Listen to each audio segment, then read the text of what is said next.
자, 2016년 10월 11일 오후 8시 19분입니다. 드디어 여러분, 내 방송에도 4K의 시대가 열렸습니다. 이거는 4K가 아니지만 휴대폰이 지금 갤럭시 X6 엣지로 바꿨는데, 그걸 이제 그렇게 바꿨는데 요주들 봐야 돼. 오늘은 그게 이제 최대 화질로 하니까 동영상이 이제 4K로 뜨더라고요. 유튜브에 업로드해 보니까 양파와의 하루 최근 영상들을 보시면 여러분 4K 화질로 양파를 보실 수가 있습니다. 자, 이건 광고였고, 오늘은 권 49 외척세가 제19를 시작으로 방송을 시작해보죠. 외척세가는 그렇게 많이 길진 않으니까 금방 읽고 일러내이크 빨리 하죠. 그리고 또 빨리 끝내버려야지. 이렇게 질질 끄면 안됩니다. 자, 외척이라는 거는 우리가 아는 그냥 외척인데, 사실 이제 요 각주에 나와 있는데 제왕의 모족과 처족을 둘 다 이제 외척이라 그래요. 그러니까 어머니 쪽하고 그 다음에 마누라 쪽 전부가 이제 둘 다 외척인 거지. 그러니까 예를 들면 뭐 어머니 쪽이라 그러면 사실 선대 황제의 이제 첫 쪽인 거지. 뭐 그래서 이제 그 둘을 외척이라 그러는데, 사실 이제 그 외척들이 문제가 된 거는 후한 말 때에도 그렇지만은 그 전대도 그랬거든요. 어쨌건 백의송사를 막지 못한다는 말이 있잖아요. 그래서 이제 여자들과 그리고 여자들과 관계된 사람들이 항상 권력에 관여하거나 아니면은 중요한 역할을 해왔는데, 뭐 나쁘게 얘기하면 나쁘게 또 얘기할 수 있겠지만은 그 얘기들을 하는 것 같습니다. 읽어보겠습니다. 요거는 이제 그래서 넓게 보면 이제 외척들의 이야기고, 좁게 보면 이제 여자들의 이야기라고 할 수 있겠습니다. 왕의 여자들.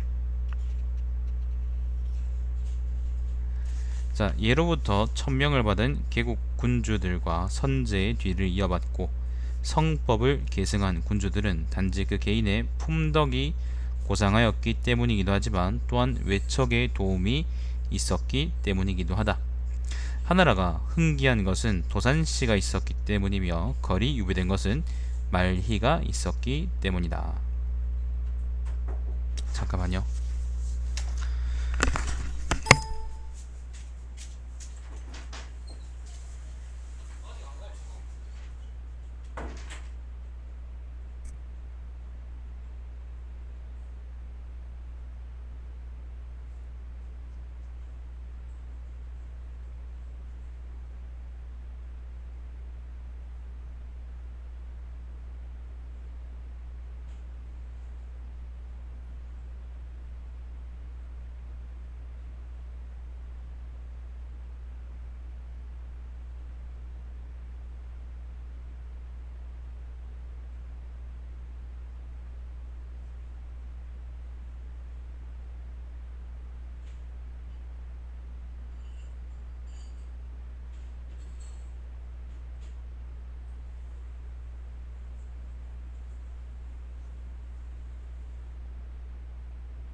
미안합니다.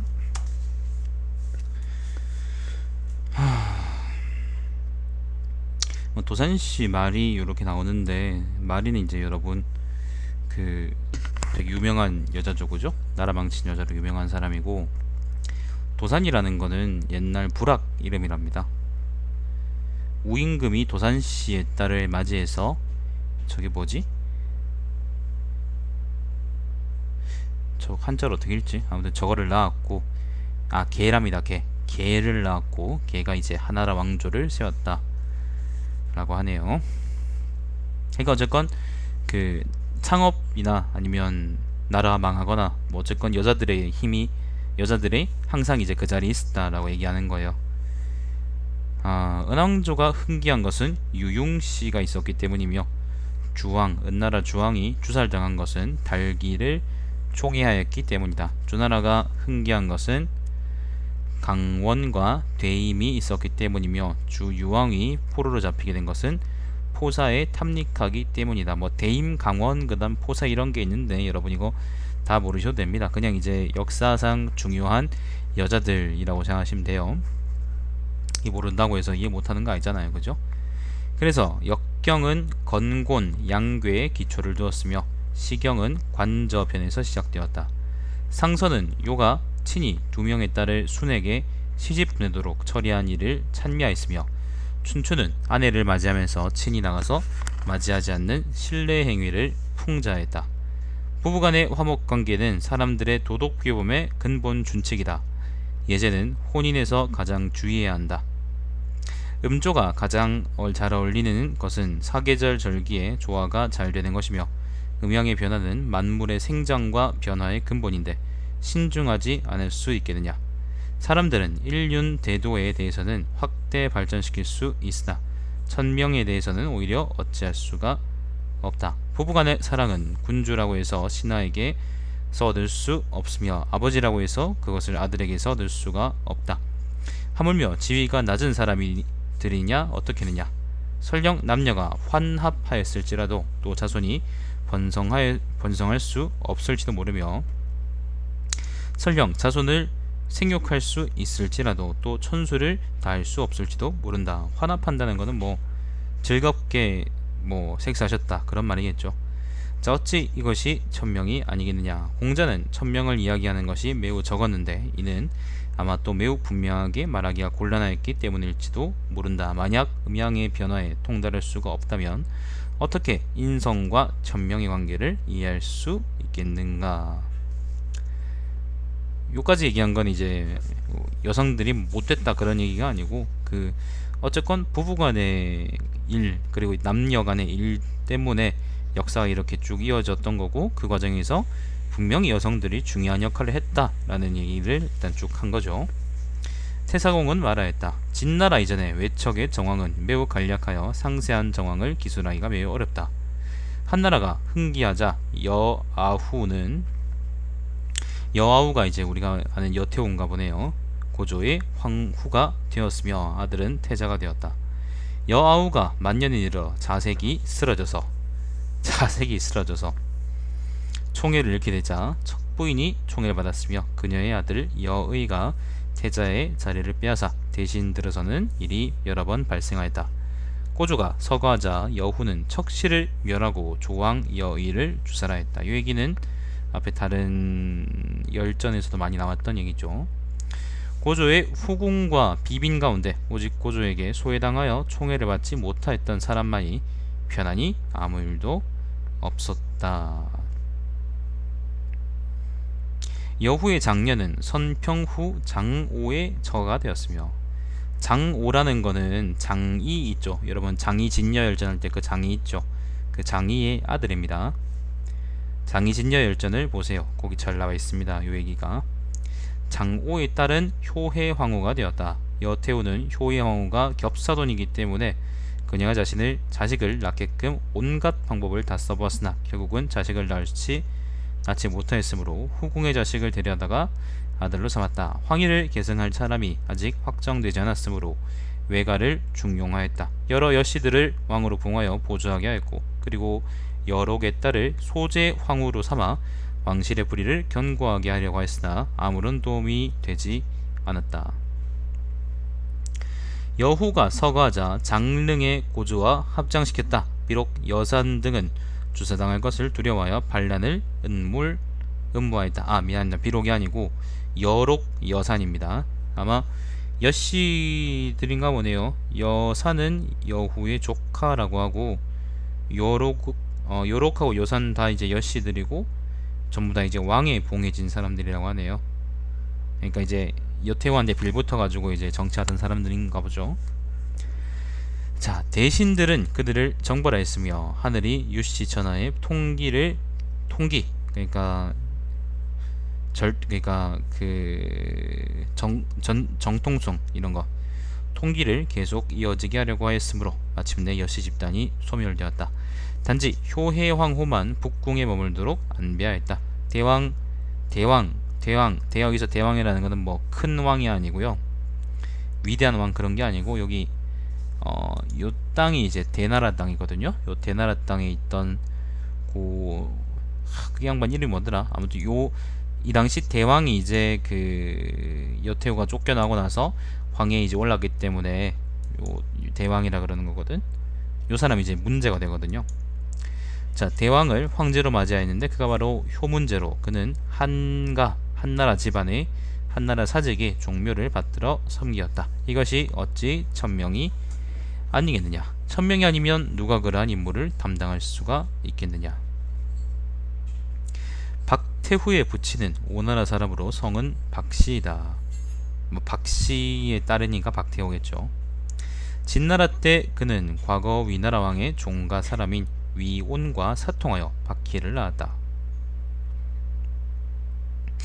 여기서 위나라는 큰 위나라요. 삼진 중에 하나인 위나라. 박희의 부친은 산음에서 죽었는데 그로 인해 그곳에 매장되었다. 제후들이 진나라에 반역하자. 이거는 진나라 때 이야기니까 요거를 볼까? 요 지도를 보죠. 자, 진나라에 반역하자. 위표는 위나라 왕이 되었다. 서위왕 위표 여러분 기억하시나요? 요 장희진열전에도 나오는 사람이고, 한신열전에도 그 회의무열전에도 나왔던 사람 같은데. 자, 위표는 위왕이 되었다. 위호는 그녀의 딸을 궁에 들어가게 하였다. 위호는 허부에게 관상을 보게 했는데 박희가 천자를 낳을 수 있다고 하였다. 여기 그 허부라는 거는 관상을 잘 보는 노파라네요. 허는 성이고요. 부라는 거는 아줌마 할 때 그 부랍니다. 처하는 거하고 똑같다네. 아, 그러니까 뭐 그런가 보네. 자, 아무튼 허부에게 관상을 보게 하는데 박희가 천자를 낳을 수 있다고 하였다. 예. 이때 항우는 마침 한왕 유방과 형양에서 대치하고 있었으므로 저는 아직 형세가 정해지지 않았다. 위표는 당초 한나라와 연합하여 초나라를 공격하였는데 허부의 말을 듣고는 마음속으로 매우 기뻐했다. 이 때문에 한왕을 배반하고 중립을 지켰으며 더 나아가 초나라와 연합하여 화목하였다. 이리하여 한나라는 조참 등으로 하여금 공격하게 하여 위표를 사로잡았으며 그의 나라는 군으로 삼았다. 박희는 직실로 들여보내졌다. 위표는 이미 죽었다. 한왕은 이제 유방이죠. 몇 차례 직실에 드나들었는데 여기서 직실이라는 게 뭐냐면은 한나라 때 이제 황실의 그 뭐 옷 같은 거 있잖아요. 그런 것들 염색을 관장하던 곳이라네요.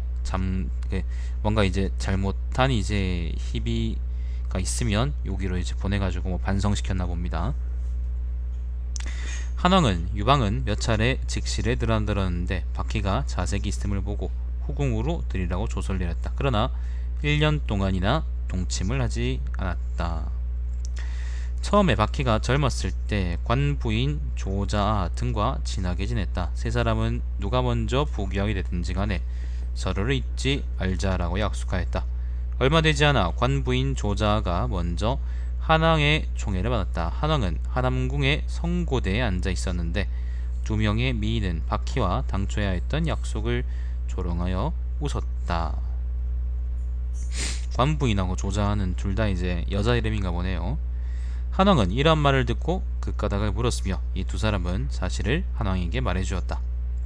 한왕은 그것을 듣고서 마음속으로 매우 슬퍼했으며 박희를 불쌍하게 여겼다. 그날로 박희를 불러 동침하였다. 박희가 어젯밤에 저는 창룡이 저의 배 위에 들어 누워 있는 꿈을 꾸었습니다 라고 하자 한왕은 이것은 귀하게 될 징조이다. 나는 너를 도와서 일을 이루게 하겠다 라고 하였다. 이윽고 동침하자 사내 아이를 낳았는데 1년 뒤에 낳았겠죠, 그죠? 그 사람이 바로 뒤에 나올 대왕이다. 효문제죠. 그러나 그 동침 이후에 바뀌는 한왕을 만난 일이 아주 적었다. 고조가 서거하자 고조의 시중을 들며 총애를 받던 척부인 등 비빈들에 대해서 여태오는 매우 빡쳐서 그녀들을 모두 가두고 궁을 나가지 못하게 했다. 그러나 바퀴는 고조의 시중을 들며 잠자리를 같이 한 것이 매우 적었던 연인으로 궁 밖으로 나갈 수가 있었으며 아들을 따라 대나라로 가서 대왕의 태후가 되었다. 태후의 동생 박소 또한 함께 대나라로 갔다. 대나라 이제 한나라 때네요. 다시 또 지도를 바꾸죠. 전한 이거지. 대나라는 이제 장안에 있다가 대나라로 간 거죠. 자기 아들 따라서. 대왕이 보위에 오른 지 17년이 지나서 고후가 서거했다. 고후는 여후죠. 대신들은 새로운 황제를 옹립할 것을 상의하였다. 그들은 외척 여씨 세력이 강대짐은 적대시하였지만 박씨 집안은 박씨가는 어질고 착하다고 생각하였다. 이로 인해 대왕을 효문제를 영접하여 효문제로 세웠고 박태후는 황태후로 고쳐 불렀으며 태후의 동생 박소를 지후에 봉하였다. 지후라는 거는 뭐 지라는 땅에 봉했다 그런 말이겠죠. 박태후의 모친은 이전에 세상을 떠났으며 역양의 북쪽에 묻혔다. 이리하여 박태후의 모친에게 영문후라는 존호가 추서되었으며 회계군에 300호를 분할하여 원읍을 두었다. 장승이야 관리들이 파견되어 능원을 지켰으며 사당에 음식을 바쳐 제사를 드리는 것은 모두 후위의 예의에 따라서 진행되었다. 후위라는 것은 제후 정도의 예의. 자, 낙양북쪽에 영문후 부인의 원을 세웠는데 모든 예의는 영문후의 능원과 같았다. 박태후는 모가가 어머니 쪽 집안이 위나라 왕임을 알았으며 부모는 일찍 서거했으나 자신을 도우며 힘을 냈던 사람들에 대해 그들의 부역 또는 각종 세금을 면제하도록 명령을 내렸다. 또 친소 정도에 따라 친하고 먼 정도에 따라 각기 달리 상을 하사했다. 박씨 가족 중 후에 봉해진 사람은 모두 한 명뿐이다. 청렴하네요. 박태후는 문제보다 2년 늦은 효경제 제2년에 서거하여 남릉에 묻혔다. 여후가 고조와 장릉에 합장되었기 때문에 박태후의 능묘는 특별하게 단독으로 만들어졌는데 위치는 효문제의 폐릉에서 가깝게 하였다. 여기까지가 그 박태후의 이야기고요. 자, 두태후는 조나라 청하의 관진 사람이다. 그러면 여러분 여후에 관한 이야기는 어디냐면은 나중에 본기 그 세가에 아니고요. 본기에 있습니다. 본기에 실질적인 그러니까 명목상 황제는 이제 해제지만은 실질적인 황제는 이제 자신 여태후나 마찬가지였다라는 것을 사마천이 반영한 거죠. 아무튼 여기서 그래서 여후에 대한 얘기는 없을 거예요. 자, 두태후는 조나라의 청하의 관진 사람이다. 관진이 어디더라? 관진 뭐 아무튼 이 근처에 그 나루 어디일 텐데 뭐 전 잘 모르겠다. 뭐 어디겠죠. 자, 여태후가 살아있을 때 두이는 양가자로서 입궁하여 여후의 시중을 들었다. 양가자라는 거는 예전에 청백한 사람들의 자녀를 통칭하는 건 이제 뭐 양가자라 그랬답니다. 일종의 이제 직책이겠죠. 음서 같은 거겠지. 자, 후에 여후는 궁녀들을 내보내 여러 왕들에게 하사했는데 왕 한 명당 5명씩으로 하였다. 두이 또한 이때 출궁하여 동행하였다. 두이의 집은 청하군에 있었는데 조나라가 집에서 가까운 곳을 생각해내고는 그 궁녀의 송환을 주관하는 황관에게 간청하기를 저의 명부를 반드시 조나라로 가는 궁녀의 대호 가운데 놓아주십시오라고 하였다. 황관은 이를 까먹고 잘못하여 그녀의 명부를 대나라로 가는 궁녀의 대호 가운데 놓았다. 명부가 위로 보고되자 여태후는 허락한다는 조서를 내렸으며 이것에 따라 출발해야만 했다. 두이는 흐느껴 울면서 조나라는 여기고요. 조나라는 여기고 대나라는 여기거든요. 생각보다 가까운데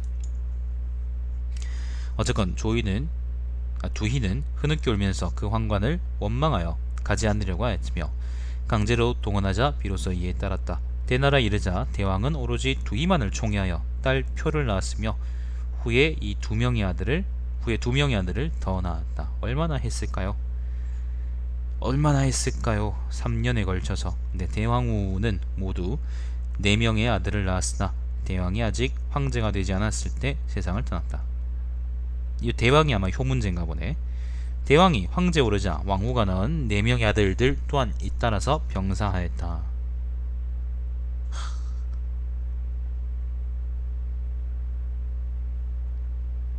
참 허무하네요. 자, 효문제가 제위를 이은 지 몇 개월 안 되어 공경대신입니다. 공경대신. 공은 제후를 의미하고요. 경은 제상, 대신은 대신. 자, 대신들은 태자를 세우기를 간청하였으므로 두희의 장남이 가장 연장자인지라 그를 태자로 세웠다. 이로써 두희는 황후가 되었고 딸 표는 장공주가 되었다. 그 다음에 막내 아들 무를 대왕으로 세웠으며 머지않아 그는 다시 양나라를 옮겨갔는데 그가 바로 양효왕이다. 양효왕은 우리가 본 적이 있지 않나요? 이 사람 좀 유명한 사람이었던 것 같은데 뒤에 따로 또 세가가 또 있나 보네요. 잠깐만요. 58번 세가가 58번 세가가 이제 양효왕 세가네요. 따로 세가가 있습니다. 이 사람은 나중에 또 자세히 볼 수 있겠네요. 하하, 어디서 봤던 사람인데. 자, 두황후의 양치는 일찍 세상을 떠났는데 관진에 묻혔다. 이리하여 박태우는 관리에게 명령하여 두황후의 부친을 안성후에 주사하도록 하였으며 그녀의 모친을 안성 부인이 되게 하였다. 청하군에 원업을 설치하여 200호를 할당하였으며 장승이 받들어 지키게 하였는데 영문 후의 능원이 예의와 똑같이 하게 하였다. 영문 후의 능원에 예의와 똑같게 하였다. 두황후의 오빠는 두장군이며 두장군은 사람 이름입니다. 여러분, 장군이 사람 이름입니다. 장군이 이제 그거고요. 자고 이름은 건이라네요. 두건. 두장군, 두건. 장군이 제너럴 할 때 그 장군이 아니고 길장자에다가 임금군자네요. 자, 두장군이며 동생은 두광국이라고 부르는데 그의 자는 소군이다. 두장군, 두소군 요렇게네. 소군이 4-5살 때 집안 형편이 어려웠는데 어떤 사람에게 유괴를 당하여 팔려갔다. 그를 판 집이 어느 곳인지는 모르지만 그는 10여 집에 팔려다닌 끝에 의양에 이르렀다. 의양이 어디냐면은 저 한나라 땅인데 되게 유명한 땅인데 하남성 의현이라 그러는데 이 근처 어디 아닐까요? 하남성이니까 어딘가 있겠죠. 자, 소군은 주인을 위해서 산으로 들어가 숯을 구웠다. 저녁에 100여 명이 절벽에서 잠을 잤는데 절벽이 무너져 내려 거기에서 잠자던 사람이 모두 압사했다. 다만 소군 한 사람만이 그곳에서 벗어나 죽지 않았다. 그래서 스스로 점을 쳐보니 수일 내에 후에 봉해진다는 점괘가 나오자 주인집에서부터 장안으로 달려갔다. 장안이라는 게 여기 수도 장안. 이에 두황후가 새로 즉위하였는데 그 고향이 관진이고 성이 두치라는 것을 들었다. 광국은 집을 나설 때 비록 어렸을지라도 현의 이름과 성씨 또 누이와 함께 폭립을 떠나가 나무에서 떨어졌던 것을 기억해내고는 이것을 증거로 하여 상서를 올려 자신을 설명하였다. 두황후는 이 일을 문제에게 알렸다. 문제가 광국을 불러 그에게 물어보자 광국은 그때의 정황은 일일이 설명해 주었는데 과연 같았다. 또다시 그에게 어떻게 검증할 수 있는가를 묻자 광국은 대답하기를 누이는 제가 서쪽으로 갈 때 저와 역참의 숙박소에서 헤어졌는데 살 씻은 물을 구해다 저의 머리를 씻겨줬으며 또 밥을 구해다가 저를 먹인 후 비로소 헤어졌습니다 라고 했다. 그러자 두황후는 그를 붙잡고 울었으며 눈물과 콧물이 엉켜 흘러내렸다. 시자들 또한 시자라는 것은 시중 드는 사람들 또한 좌우에서 모두 땅바닥에 엎드려 통곡함으로써 황후가 동생과 만나는 비의 분위기를 증가시켰다. 이리하여 광국에게 논밭 그리고 집과 돈 등을 후하게 하사했으며 다른 두시 형제들까지 봉하여 장안으로 집을 옮기게 하였다. 강후라는 건 주발입니다. 주발. 관장군이 누구더라? 관장군은 관영이네요. 주발하고 관영 등이 이르기를 우리들이 살아있는 동안 우리들의 운명은 곧 이 두 사람의 손안에 들어있다. 그 두 사람은 출신이 미천하므로 그들을 위해서 스승이나 빈객을 선택하지 않을 수 없다. 그렇지 않으면 또 여씨가 대사를 일으킨 것을 재현하게 될 것이다 라고 했다. 그리하여 나이가 많고 너그럽고 관대한 학자 가운데서 양호하고 절조가 있고 품행이 방정한 사람을 선택하여 그들과 함께 거하도록 하였다. 두장군과 소군은 이로써 공손하고 겸손하며 양보하는 군자가 되었으며 감히 존귀한 직위를 이용하여 다른 사람 면전에서 자만해하지 않았다. 또한우가 중병을 얻어 두 눈이 실명되었다. 한편 문제는 한단의 신부인 윤희를 총애하였으나 그녀들에게서는 모두 자식을 얻지 못하였다. 효문제가 서거하자 효경제가 즉위하였으며 그는 광국을 장무 후에 봉하였다.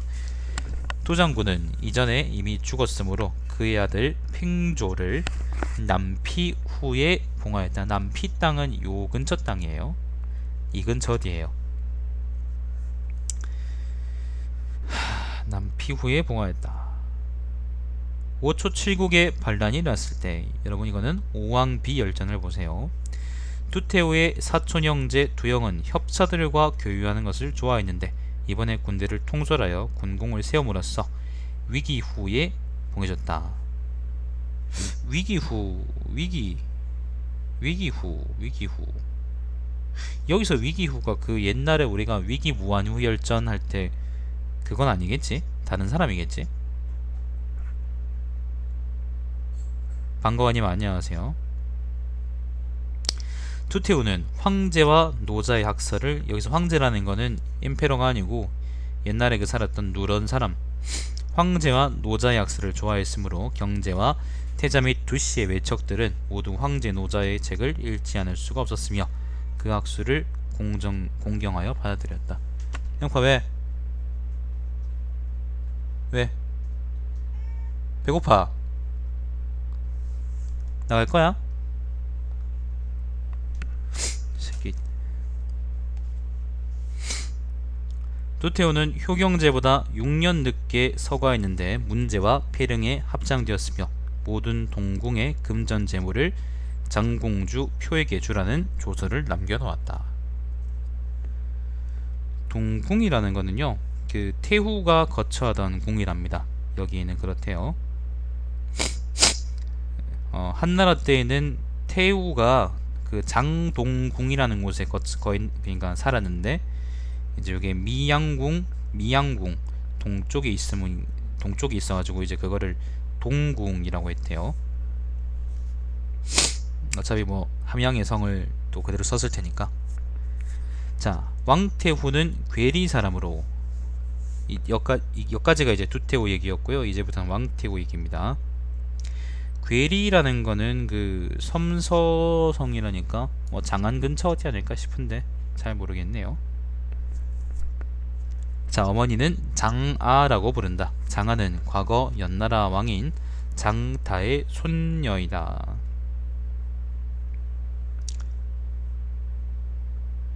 장다는 이제 항우가 이제 조나라 연왕에 이제 봉했던 사람이랍니다. 자, 장아는 괴리 사람인 왕중에게 시집을 와서 신이라고 부르는 아들과 2명의 딸을 낳았다. 왕중이 죽자 장아는 장릉 전씨에게로 개가했으며 아들 전분, 전승을 낳았다. 장아의 큰딸은 김왕손에게 시집을 가서 딸을 하나 낳았다. 장아가 그녀의 자녀들을 위해 점을 쳐보자 그녀의 2딸이 모두 귀인이 될 수 있다는 점괘가 나왔다. 이 때문에 그녀는 2딸을 기이하고 비범하게 키우고자 김씨 집안에서 딸을 빼앗아왔다. 김씨는 분노하여 이혼하지 않으려고 하였다. 장아는 곧 딸을 태자궁으로 들여보냈으며 태자는 그녀를 몹시 총애하여 세 딸과 아들 하나를 낳았다.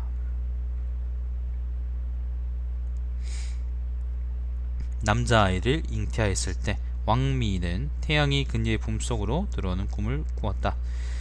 그녀는 이 일을 곧 태자에게 알렸으며 태자는 이것은 크게 귀의될 징조이다 라고 하였다. 왕미인이 아직 분만하지 않았는데 효문제가 서거하여 곧 효경제가 즉위하였고 왕부인은 아들을 낳았다. 이 이전에 장하는 또 그녀의 막내딸 아후를 궁으로 들여보냈는데 아후는 4명의 아들을 낳았다. 경제가 태자가 되었을 때 박태우는 박씨 집안의 여자 한 명을 택하여 그에게 보내 태자의 비가 되게 하였다. 경제가 즉위하자 이비는 박황후가 되었지만 황후는 자식을 낳지 못하였으므로 총애를 받지 못하였다. 박태우가 서거하자 경제는 박황후를 피하였다. 경제의 장남은 영이라고 부르며 그의 모친은 율희이다. 율희는 제나라 사람이다. 영은 태자가 되었다. 장공주 표에게는 딸이 하나 있었는데 태자에게 보내 비가 되게 하려고 하였다. 그런데 율희는 질투가 심하였다.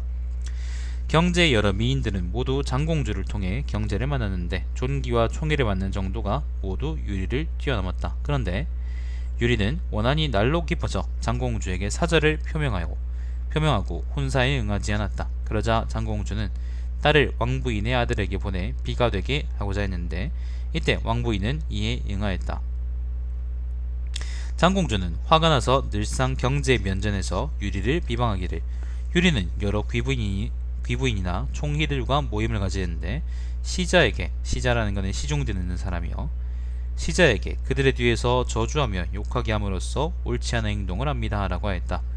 경제는 이러한 이유 때문에 율희를 미워하였다. 백의송사는 무서운 거예요. 경제는 늘 몸이 편안하지 않았기에 마음이 즐겁지 못하였다. 왕으로 봉해진 아들들에 대해서 율희에게 부탁하기를 내가 죽은 후에 그들을 잘 돌보아주기를 바랍니다 라고 하였다. 율희는 화가 나서 대답을 하지 않았으며 불손함을 나타냈다. 경제는 빡쳐서 속으로 그녀를 몹시 증오하였지만 드러내지는 않았다. 장공주는 날마다 왕부인의 아들이 미덕함이 있다고 칭찬하였으며 경제 또한 그가 매우 현등하며 또 이전에 왕부인이 태양이 가슴으로 들어오는 장서로운 징조의 꿈을 꾼 것까지 알고 있었다. 그러나 태자를 바꿔 세운다는 생각은 아직 정하지 못하였다. 왕부인은 경제가 율희를 미워하는 것을 알고 곧 경제의 노기가 아직 가시지 않은 것을 이용하여 몰래 사람을 보내 대행은 빈객을 접대하는 일이랍니다. 대행이 율희를 황후로 세우라는 청을 하도록 재촉하였다. 어느 날 대행이 조청하는 일이 끝났을 때 이르기를 아들은 어머니를 귀히 여기고 어머니는 자식을 귀히 여기는데 현재 태자의 모친은 봉호가 없으니 마땅히 황후로 세우셔야만 합니다 라고 하였다. 그러자 경제는 화를 내며 이르기를 이것이 네가 마땅히 해야 할 말이냐 라고 하였다. 그리고 마침내 대행을 죄를 물어 조사를 시켰으며 대행이 무슨 죄야? 태자를 피하여 임강왕이 되게 하였다. 이로써 율희는 임강은 어디냐면요 여기 그 남쪽에 파군 여기 어디 있는 그 땅입니다. 임강이라고 있어요. 자, 이로써 율희는 더욱 원한이 깊어졌으며 경제를 만날 수도 없었으므로 우울해하다가 죽었다. 마침내 왕부인이 황후가 되었으며 그녀의 아들이 태자가 되었고 황후의 오빠 시는 개 후에 봉해졌다. 개라는 거는 뭐 산동에 있는 어디랍니다. 지명입니다. 지명. 경제가 서거하자 태자가 이를 계승하여 황제가 되었다. 존황 태후의 모친인 장하는 평원군이 되었으며 전부는 무한후에 봉해졌고 전승은 주양후가 되었다. 경제에게는 모두 13명의 아들이 있었는데 그 중 한 명은 황제가 되었고 12명은 모두 왕에 봉해졌다. 잠시만요 여러분.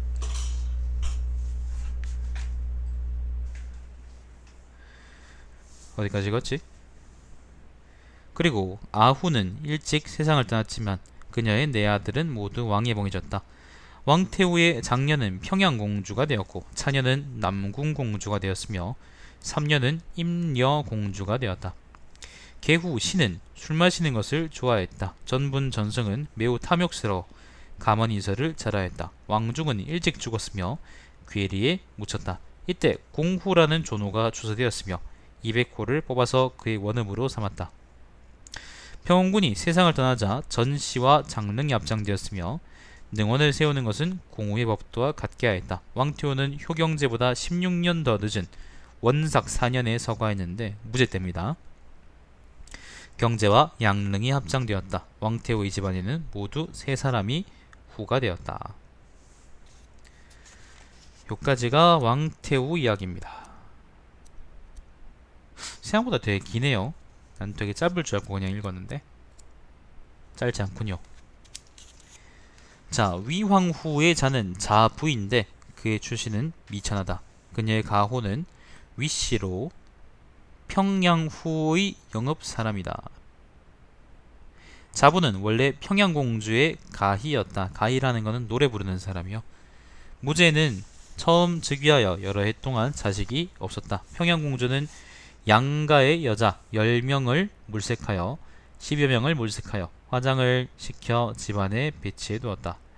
무제가 폐상에서 불계를 끝내고 돌아올 때 길에서 평양공주를 만났다. 공주는 시중을 드는 미인들을 바쳤으나 무제는 모두 좋아하지 않았다. 술을 마신 후 가희가 들어와 노래라 했는데 무제가 이를 바라보더니 위자부 한 사람만을 좋아했다. 이게 이제 위황후죠. 이나 무제가 자리에서 일어나 옷을 갈아입자 자부가 시중을 들었는데 경의실에서 총애를 받았다. 총애를 받았다. 총애를 받았다. 총애를 받았다. 경의실에서 섹스했다. 무제는 원래 자리로 돌아왔는데 기분이 모두 매우 좋았으므로 평양공주에게 금 1000근을 하사했다. 야, 이건희는 500만원을 주는데 무제는 1000근을 주는군요. 아, 미안합니다. 이게 그 위양후한테 위자부한테 준 게 아니고 이 평양공주한테 줬네. 포주한테 줬어요. 자, 공주는 이 기회를 이용하여 위자부를 입궁시키려고 주청하였다. 자부가 가마에 오를 때 평양공주는 그녀의 등허리를 어루만지면서 이르기를 가거라. 몸조심하고 위로 올라가도록 노력하라. 만약 종기하게 된다면 나를 잊지 말아라 라고 하였다. 자부가 입궁한 지 1년여가 되었지만 마침내 더 이상은 무제와 동침하지 못하였다. 무제는 그런 중용되지 못한 궁인들을 골라서 궁에서 내보내 집으로 돌려보냈다. 이런 것도 잘했네요. 위자부는 무제를 볼 기회가 있자 눈물을 흘리면서 출궁을 간청하였다. 무제는 그녀를 매우 가련히 여겨 다시 동침하였으며 마침내는 자부가 잉태하였는데 이로써 존귀와 총애가 날로 더해갔다.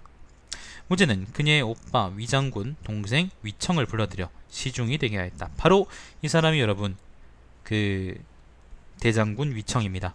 흉노를 깨부쉈던 그 사람이죠. 그리고 위자부는 후에 늘상 무제와 동침하는 커다란 총애를 받았으며 모두 3명의 딸과 1명의 아들을 낳았다. 아들의 이름은 거이다. 그 위청 위청하고 곽과병이 나오는 열전 이름이 뭐지? 그 대장군 표기열전이었나? 아무튼 그 열전 보시면은 이제 위청하고 그 집안 내력에 대해서 잠깐 나와 있어요. 그거를 보세요, 여러분. 그거를 보시면은 또 위청의 이제 배경 그리고 위자부의 대형에 대해서 여러분이 공부하는 데 도움이 될 거예요. 여기 요 부분만 하면은 좀 부족할 겁니다. 자, 그리고 위자부는 후에 늘상 무제와 동침을 하는 커다란 총애를 받았으며 모두 3명의 딸과 1명의 아들을 낳았다. 읽었죠 아까? 당초에 무제가 태자가 되었을 때 장공주의 딸을 취하여 비가 되게 하였다. 그가 황제로 즉위하자 비는 황후가 되었으나 성이 진신 그녀는 자식을 낳지 못하였다. 무제는 황에게 승자가 될 수 있었으므로 대장공주는 적지 않은 힘을 가지게 되었다. 이런 까닭으로 진황후는 교만하고 거만하였다. 그녀는 위자부가 커다란 총애를 받는다는 것을 알고 마음속으로 분노를 느꼈으며 화가 나서 거의 죽을 뻔한 것이 여러 차례였다. 무제는 더욱 빡쳤다. 진왕후는 몰래 여자를 시켜 저주하게 했는데 그 일이 발박되었다. 이리하여 진왕후는 폐출되었고 위자부가 왕후가 되었다. 진왕후의 모친 대장공주는 경제의 누이였는데 무제의 누이인 평양공주를 여러 차례 책망하기를 황제는 내가 아니었다면 그 자리에 설 수가 없었는데 즉위한 지 얼마 되지 않아 내 딸을 버렸으니 내 자애를 알지 못하고 본분을 망각하는 것입니다. 라고 하였다. 이에 대해 평양공주는 자식이 없는 이유 때문에 배출된 것입니다. 라고 하였다. 진왕후는 아들을 낳으려고 모두 9천만이나 되는 의약비를 썼지만 끝내 자식을 낳지 못하였다.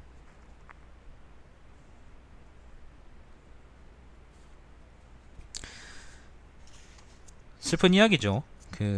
슬픈 이야기라 그러는 게 어쨌건 이제 여자들은 옛날에 이제 궁에 들어가서 특히 궁에 또 들어간 여자들은 뭐 좋은 대접 받고 산다고 생각하겠지만 결국엔 이제 자식을 갖지 못하면 그 미래를 볼 수 없는 그런 사람들거든요. 뭐 질투하고 뭐 시기하고 그다음에 저주하고 뭐 그런 것도 다 좋지만은 보면 좀 안타까운 게 있죠. 자, 위저부는 이미 황후가 되었다. 이전에 위장군이 죽었으므로 위청이죠. 미안합니다. 위장군은 위청이 아닙니다. 그 장군이 제너럴이 아니에요. 자, 위장군이 죽었으므로 위청이 장군이 되었다.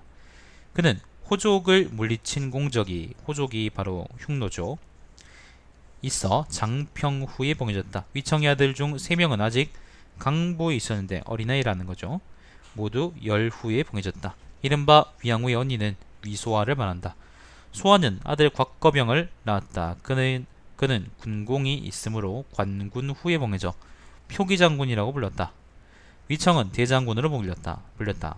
위양후의 아들 건은 태자로 세워졌다. 위씨 종족은 군공으로 집안이 일어나 5사람이 후에 봉해졌다. 위양후의 얼굴이 노쇠해지자 늙으니까 조나라 왕부인이 총애를 받았다. 그녀에게는 아들이 하나 있었는데 그는 제왕에 봉해졌다. 왕부인은 일찍 세상을 떠났으며 중산국 이부인이 총애를 받았다. 그녀에게도 아들이 하나 있었는데 그는 창읍왕에 봉해졌다. 이부인도 일찍 세상을 떠났다. 그녀의 오빠 이연녀는 음률의 정통함으로 총애를 받았으며 협률이 되었다. 협률이라는 관직은 과거에는 예인이었다. 그들 형제는 모두 음란함을 범한 후 궁죄로 다스려져. 궁죄라는 거는 궁형을 의미하는데 쉽게 말하면 불알자라는 거요. 궁죄로 다스려져 멸족을 당하였다. 좆됐네요. 이때 마침 그의 맏형 이광리가 여기 있구나. 이광리는 이사장군으로 병사들을 이끌고 대환을 토벌하러 갔으므로, 대환이라는 거는 여기죠. 이쪽에 있던, 이거는 여러분 대환열전에서 제가 읽었던 적이 있죠. 토벌하러 갔으므로 죽음을 면하였다. 하지만 이광리는 제대로 공을 세우지 못했습니다. 그가 돌아왔으나 무제는 이미 이 씨를 멸족시켰으며 후에 그의 일가를 가련히 여겨 그를 해서 후에 봉하였다. 다른 희비가 낳은 2명의 아들은 연왕 강릉왕에 봉해졌다. 광릉왕, 그들의 모친은 총애를 받지 못하였으므로 이 때문에 우울해하다가 죽었다. 여러분 그 와중에 이제 새로운 소식이 왔는데 갤럭시 노트 7이 단종된답니다. 영화 왜 나갈 거야?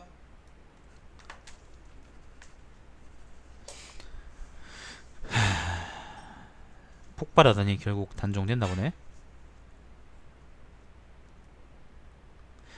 자, 이 부인이 세상을 떠나자 윤첩여의 무리가 계속해서 총애를 받았다. 그러나 그녀들은 모두 노래하는 예인으로 여러 사람이 있는 곳에 나타나는 사람들로서 왕후가 봉지를 소유한 집안의 교수가 아니었다. 이로 인해 황상 지존의 배필이 될 자격이 없었다. 여기까지가 사기의 외척세가인데 저 선생이 덧붙인 게 좀 있습니다. 읽어볼게요. 저 선생은 말하였다. 내가 낭이었을 때 일찍이 한가의 고사를 모두 알고 있는 종리생에게 물은 적이 있다. 한가라는 한나라 황실 집안의 고사, 얽힌 이야기들을 모두 알고 있는 종리생에게 물은 적이 있다. 그는 말하였다. 왕태후는 입궁하기 전 민간에서 딸을 하나 낳았는데 그 아이의 아버지는 김왕손이다. 왕손은 이미 죽었고, 왕손이 사람 이름이에요. 경제가 서거한 후 미안합니다. 경제가 서거한 후 무제가 황위를 계승하였으며 왕태후는 아직 살아있었다. 한왕손의 이름은 언으로 평소에 무제의 신임을 받았는데 그는 기회를 타서 태후에게 장릉의 딸이 하나 있다고 알려주었다. 무제는 어째서 일찍 말하지 않았냐라고 하였다. 곧 사람을 보내 먼저 살펴보니 과연 그 집에 살고 있었다. 무제는 친히 그녀를 맞이하러 갔다. 거리의 통행을 금하는 명령을 내렸으며 앞에는 기병이 기치를 앞세우고 횡성문을 나갔고 무제의 어거가 뒤이어서 장릉으로 달려갔다. 골목길에서 마을로 들어섰는데 마을에 문이 닫혀 있었으므로 세차게 문을 열었다. 황제의 어거가 곧장 마을로 들어섰으며 김씨 집 문 밖에서 멈춰섰다. 무제는 기병들에게 김씨의 집 주위를 포위하게 하였는데 이는 그녀가 도망가는 것을 방지하기 위해서였으며 친히 갔는데도 만날 수가 없을까 걱정이 되었기 때문이다. 좌우의 신하들에게 집으로 들어가 그녀를 찾으라고 하였다. 집안의 사람들은 매우 두려워하였으며 여인은 도망쳐 내실의 침대 아래에 숨었다. 신하들이 그를 부축해 나왔으며 황상을 배알하게 하였다. 무제는 술에서 내려 흐느끼며 아이쿠야 큰 누님 어찌하여 이같이 깊은 곳에 숨어 있었습니까? 라고 하였다. 부거에 그녀를 태우고 수레를 머리를 돌려 공성으로 돌아가되 곧장 장락궁으로 들어가라고 하였다. 공문 간수에게 국문 통행 증서를 다 써놓으라고 명령하였으므로 곧장 궁궐에 이르러 태후를 배알할 수가 있었다. 여러분 저 선생의 글이 좀 지저분하다는 게 느껴지죠, 그죠? 그 사마천 본인의 글보다 훨씬 더 지저분하다는 걸 아시겠죠? 태후가 황제에 누를 끼치는 것이 되겠구려. 어디에서 오는 것입니까? 라고 물었다. 무제가 지금 장릉에 가서 누이를 만났으며 함께 돌아오는 것입니다. 라고 하였다. 무제가 고개를 들어 그 누이에게 태후를 아련하십시오. 라고 하였다. 태후가 정말 나의 그 딸이더냐? 라고 묻자 그렇습니다. 라고 대답하였다. 태후는 흑흑 흐느껴 울었으며 딸 또한 땅바닥에 엎드려 흑흑 흐느꼈다. 무제는 술을 받들고 앞으로 나와 태후를 위하여 축수하였으며 돈 1000만, 노비 300여 명, 논밭 1000경을 내놓았으며 100경입니다 여러분. 100경이 1경이 100무라네요. 이제 지금으로 치면 한 2만 평쯤 된답니다.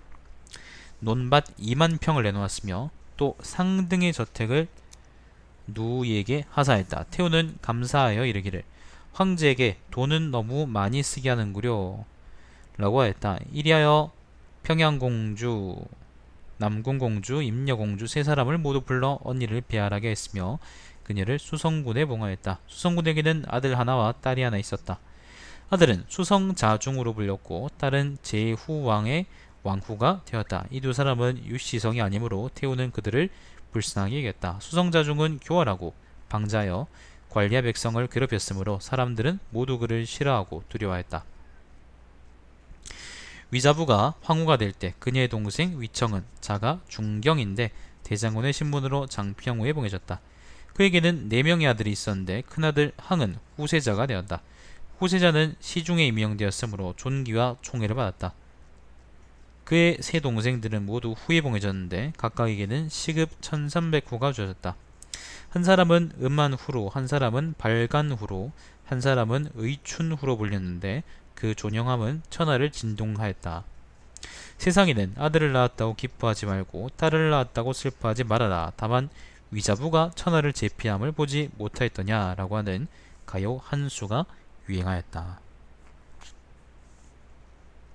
이때 평양공주는 남편이 병으로 인해 경성을 떠나 본국으로 왔기 때문에 홀로 지내고 있었으므로 마땅히 여루 한 명을 택하여 그녀에게 짝을 지어주어야만 했다. 공주는 좌우의 사람과 장안성에서 어떤 여루가 남편이 될 수 있는가를 상의했는데 모두 대장군이 좋다고 말하였다. 공주는 웃으면서 이 사람은 우리 집에서 나왔으며 그에게 기병이 되어 나를 호위하라고 따라다니겠거나 했는데 어떻게 그를 남편으로 삼을 수 있겠느냐 라고 했다. 좌우에 시어가 현재 대장군의 누이는 황후이고 세 아들은 모두 후로서 부귀함이 천하를 진동시킵니다.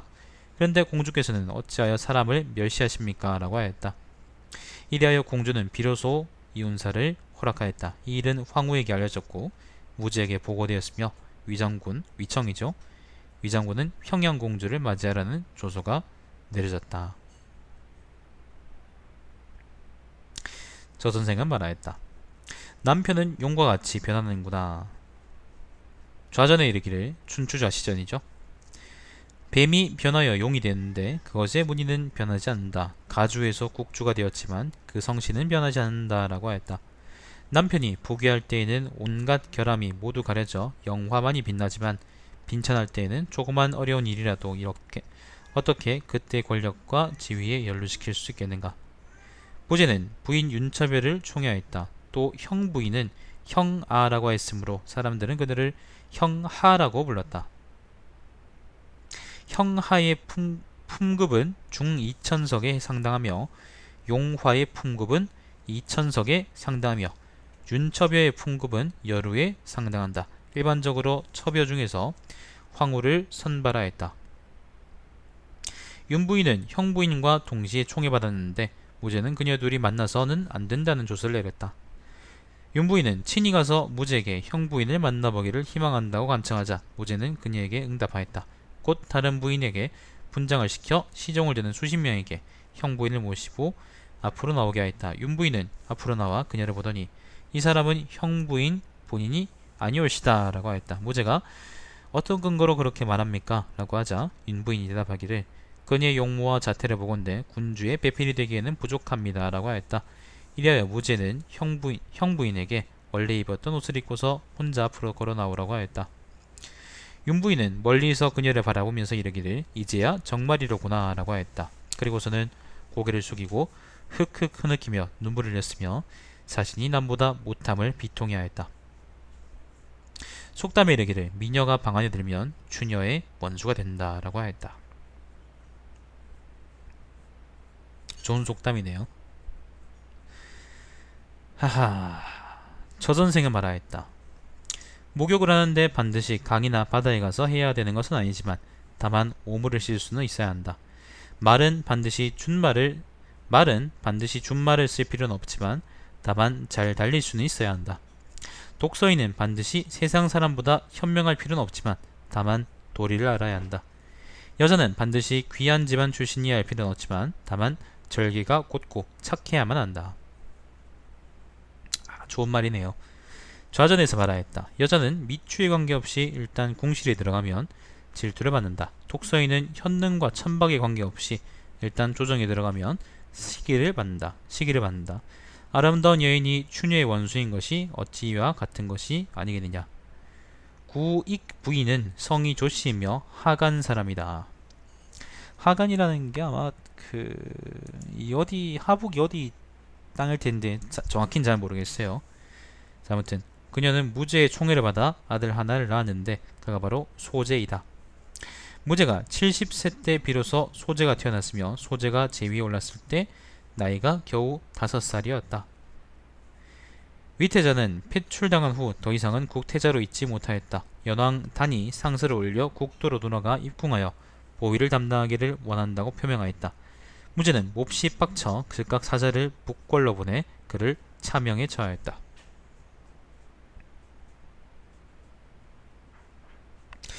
무슨 말인지 모르겠는데 각주를 보니까 연왕단이라는 게 무제의 셋째 아들이고요. 태자는 병사들이 피한 후 자살하였고 둘째 제왕은 또한 일찍 죽었으므로 단은 스스로 순서에 의해서 태자로 세워져야 한다고 생각한 모양입니다. 아무튼 뭐 그런 사건이 있었나봐요. 그 무제는 감천궁에 살았는데 화공을 불러 주공이 성왕을 업은 그림을 그리도록 하였다. 이리하여 좌우의 군신들은 무제가 작은 아들을 태자로 옹립하려는 것을 알았다. 며칠이 지나 무제는 구익 부인을 책망하였다. 부인은 비녀와 장식을 뽑아버리고 머리를 조아리며 용서를 구하였다. 무제는 끌어내어 액종옥으로 보내라 라고 하였다. 액종옥이라는 거는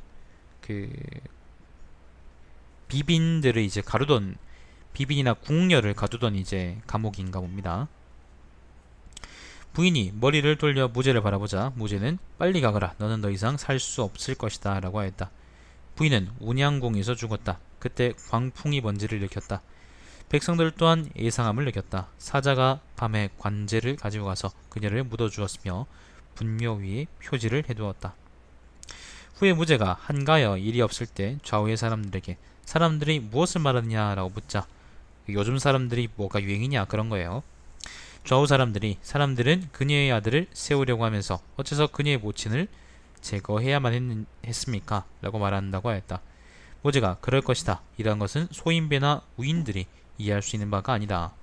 자고 이래로 국가에 난동이 있었던 까닭은 황제의 젊은 어머니가 혈기왕성한 나이였기 때문이다. 황후가 독단적이며